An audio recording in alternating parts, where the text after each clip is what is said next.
అడవిలో 6 కోసులు దూరం వచ్చాం. అక్కడి నుండి కుడివైపుకు మళ్ళితే పెద్ద బండరాయి కనిపిస్తుంది.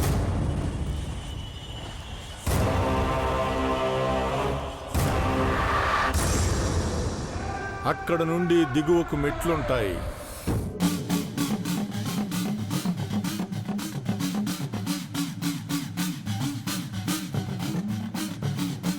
అవి పూర్తి కాగానే ఎడమవైపుకు తిరగండి.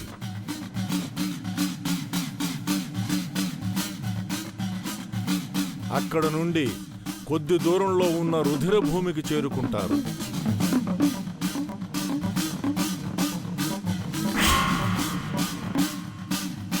ఆ రుధిర భూమి దాటి ముందుకు వెడితే గోపురం లాంటి ఒక కట్టడం కనిపిస్తుంది.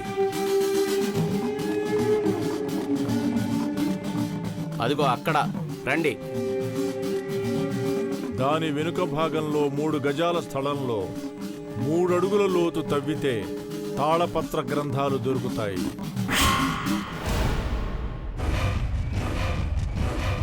అలాంటి ప్రదేశంలో తాళపత్ర గ్రంథాలు ఉంచడానికి కారణం ఏంటి గురువుగారు?